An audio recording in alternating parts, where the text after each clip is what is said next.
Welcome to another edition of the Story Behind the Car. I'm with Mike, and I've been chasing Mike in this 1970 Ford Thunderbird from show to show, and Mike was gracious enough to speak to me this morning and allow me to shoot his car. So, as I mentioned, it's a 1970 Ford Thunderbird, and tell us about the mileage alone on this car. Well, the mileage is showing just under 15,000 on it currently, and from all the investigation I've done so far back, I can't find anything to say that that's not accurate mileage. When I first had the car, when I was looking at for pre-purchase, I had a pre-purchase inspection done, and it was up on the jacks, about 250 pictures taken all over the car, and even the inspector said, I cannot disprove any of this, but Yes. it looks like it's been very, very well taken care of. It is just gorgeous. Was it a local car? It was, well, it started out as a California car. It was built in California. And then from what I understand is the owner got transferred to Colorado. And from that point it got put into storage. And his daughter, who lives in Lake St. Louis, from what I understand, Yes. picked up the car after he passed and took it out of storage, had all the perishable parts replaced, fuel line, gas tank, things like that. Okay. And got it running and then put it up for sale. And I'd kind of tracked it for a couple years until it got to the point where I felt like I wanted to make an offer on it. And So it was for sale by the same woman for a couple of years? for a couple years it was listed at Gateway. Oh, okay.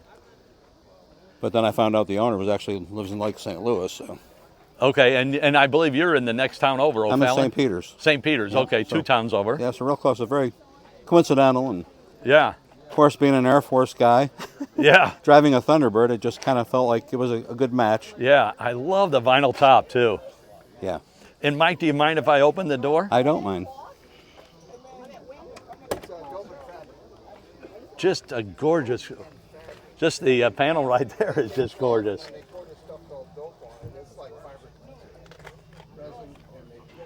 And we'll get to the motor in a moment, but the interior, Yeah, just don't mind the personal stuff on the seat. no, not at all. And it has the shoulder belt up on top. We It can see does. across. That was kind of the option back then. You could use them if you wanted to. And Yeah, the one interesting thing about these models of the T-Birds is the back seat is kind of that wraparound back to it, almost like a love seat. yes. Yeah, which harkens back to like the 65 T-Bird. Right. Had that as well. And the instrument cluster. And we'll go ahead and show the mileage, 14,833. And you were saying before we started the video that you're going to cross that 15,000 threshold sometime this year. I think so. Yeah. Maybe You- not, but I'm going to try to. But you get out and drive it, which is beautiful. I do. I get out weekly and drive it. Yeah. Even has the original plastic floor mat in the front. Okay. Now, I don't know if they ever had the back ones. I know a lot of guys online with these old ones have asked me if I have the complete set. And I was like, Yeah. no, I've just got the front. But And so often the heel would wear through. oh, yeah. Yeah. Well, that's why I said all those are kind of indicators to kind of trust the 15,000 being original mileage. Yeah. There's no wear on the pedals, no wear on the No. plastic mat or anything. And the threshold here doesn't look like it's been in the kick plate there. Yeah. Very, very nice. Yeah, it's got its usual little dent where the seatbelt would fall over and people close the door on it. But Yeah. that was pretty common. Yes. And I was asking you before we started, you said you put these wheels on because you love the look. I and do. I do too.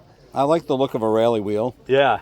But there's those Ford purists that always say, they can, as I was saying to you, they pick fly shit out of pepper Well, and criticize you for it. and that was kind of the nice thing is I do have the original wheels still in the trunk. So Okay. they were just a 15-inch wheel with a hubcap. Yeah.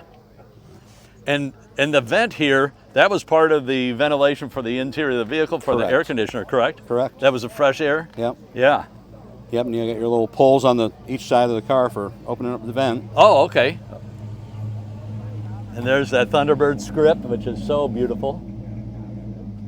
And I got to shoot the back end, and then, so this also had the sequential It taillights. does. It does. So nowadays, so many cars have it. Audi has it.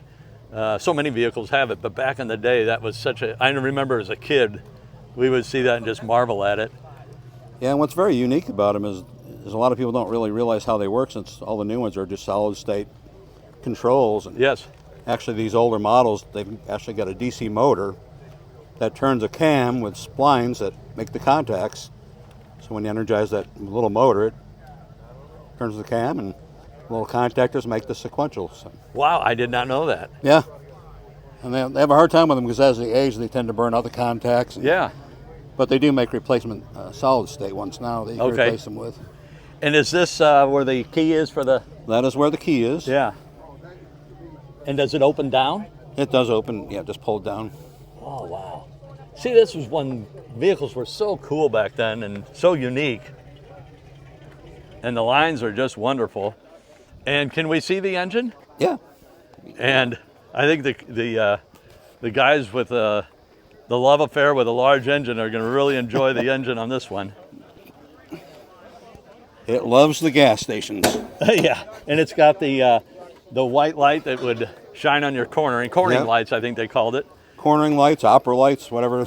Yeah, I'm going to get my shadow out of the way, and so there's the 429 Thunderjet, and you said it was a four barrel. Four barrel.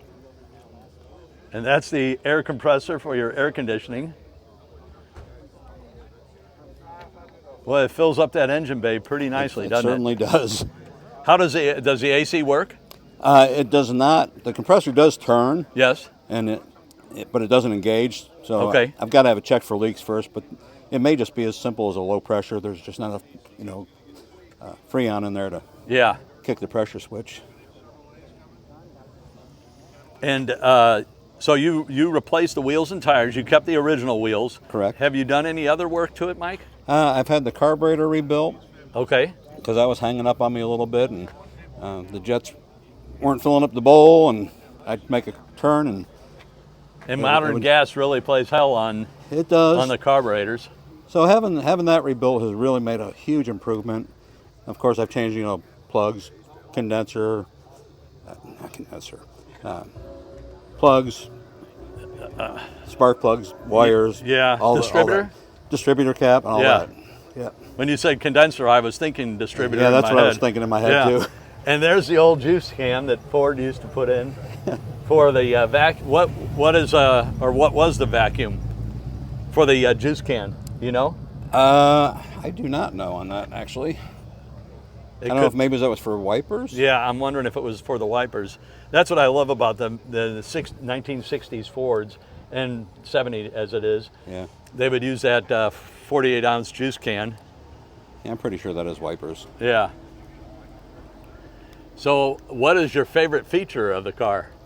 Well, apparently it's not the wipers because I rarely ever even use those. Yeah. Well, we haven't had rain in probably 2 months. No, and I don't tend to drive it in the rain anyways. But Yeah. I just like the style of the car. Yes. It looks like it's moving even when it's just sitting there. Yes. Of course, being a Thunderbird and like I said, an Air Force guy, I just kind of like that matchup. But I do like, the old big block cars, even though I don't like it when I fill it up. Yeah. Just that low rumble when you get that cold start, and I've got the Flowmaster exhaust down there. Yeah. It just makes a nice low rumble, and when you get on it, it makes a really nice loud rumble. Yes. But it'll get up and go. C6 with just 3-speed, it'll hook up pretty good even in second gear.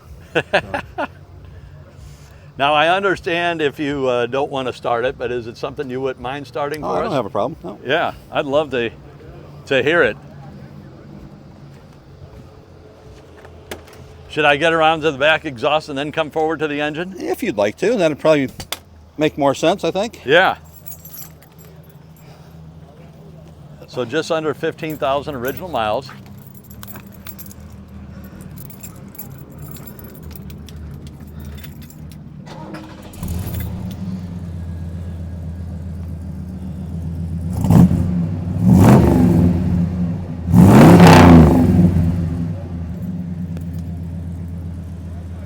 Boy, that is beautiful.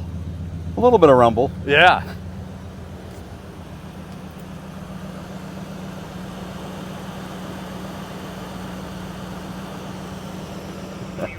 Boy, you could set a glass of wine on top of that and Yeah.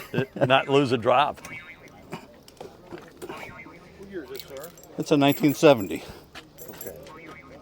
Does it have automatic air conditioner or climate control? Or No. Just swing. Okay. And we're in the kind of a middle of a deal right here. It's okay. I'll talk to you in a minute. All right, well, how's it changed your life since you got it? Oh, I've just really enjoyed it. I mean, now that I'm retired and have time to just kind of enjoy driving them and Yeah. taking them around. As you said, you've chased me to a bunch of different shows. Yes. I just enjoy showing the car. I'm not in it to win. I just like to share it with, people have an interest still. And Yes. I always find it nice. I've got 4 grandchildren, which I like that they have some interest. But that's what I like to see at the shows, is just the families come around with the younger kids that Yeah. you're hoping will have that interest to carry things on and Yes.